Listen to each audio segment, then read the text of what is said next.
what I want is that for my life. I want to build up that presence online and be seen as someone who is trusted with their thoughts, right? A thought leader, and shares that with the world and grows from there, and then offers something to the world that's unique and different. And I think that the one trepidation that comes up in my mind is that going to even be relevant with AI? Like, if AI is thinking through economics and politics and what's best for humans based on algorithms, is there even a need? Like, is the mind dead now? That's the question. It's like Nietzsche said, God is dead.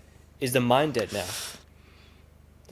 Sincerely, is it? Because, I mean, and this is, and we can transition to this if you want to, but it's like, do we need the mind anymore? Like, if I outsourced all of my, again, it probably costs a lot of money, but if I outsourced all of my health stuff to tests and I let an algorithm decide what's best and what's best, well, I shouldn't eat this, I shouldn't eat that, but I'm like, no, my preference is this. Is my mind then getting in the way of my preferences? And then is the mind actually dead? Like, do we need to think things through? So, anyways, that's another topic.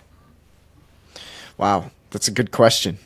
Yeah, like I totally see your how your goals make sense and how your thoughts about AI make sense in regards to them. Like, Yeah. I remember talking with Nate after you guys recorded a podcast, and he was saying something like, Luke made such a good point about this personal brand. He was saying, like, in this age of AI where there's going to be all this AI generated content, you're going to be able to tell, oh, that's AI, but you're going to have that verification. You're going to know this is a real human. I'm going to trust this human because it's not just some AI, some algorithm, some robot. This is a true person that is putting their vulnerable thoughts out. And I totally am with you, man. There's like, I see all kinds of AI content now of just, the same voiceover kind of you know what I mean? But when you're able to see the individual, unique, vulnerable human explaining their thoughts, risking, it's a risk to put your thoughts out online for criticism, for to be made fun of, etc. And honestly, I think even in the world of AI, I think humans still need other humans to be coaches, B, to listen and learn from through lectures, through podcasts, etc. Yeah, I I'm gonna keep going even if AI takes us over.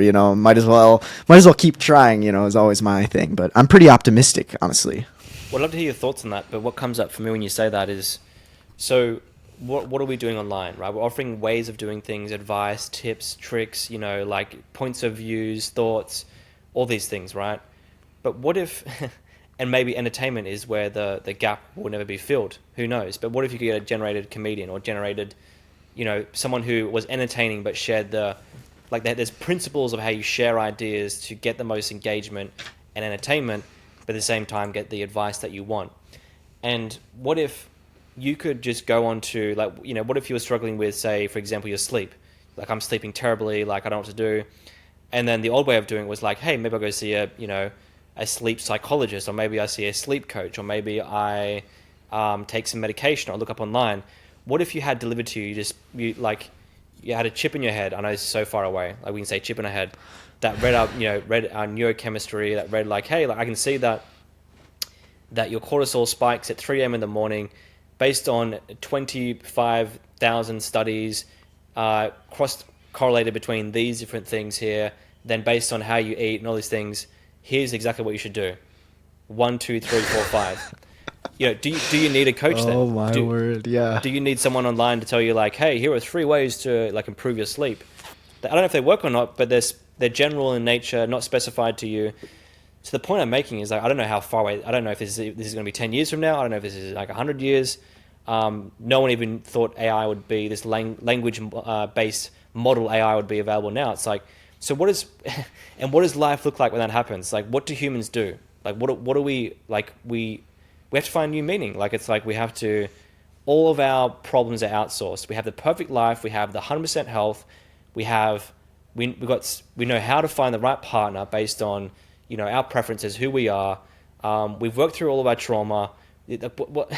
What then? Like, what do we do then? I don't understand what we're going to do. So anyways, that's just what I'm thinking about the future. Yeah, I totally hear you there. It's like our conceptions of the future are probably going to be so off because of unexpectedness of life. Like, yeah, I didn't expect AI to be something that I talk to and type to, and it's a big language model. I didn't even know language models were a thing, and until this all blew up. But there's got to be there's got to be 25 other styles of AI that I can't even comprehend yet that are going to be out, I'm sure. But yeah, like, I still think in through that, like, yeah, you might have the perfect psychologist and the perfect doctor all within your own, you know, touch of a button or click of the brainwave. Who knows?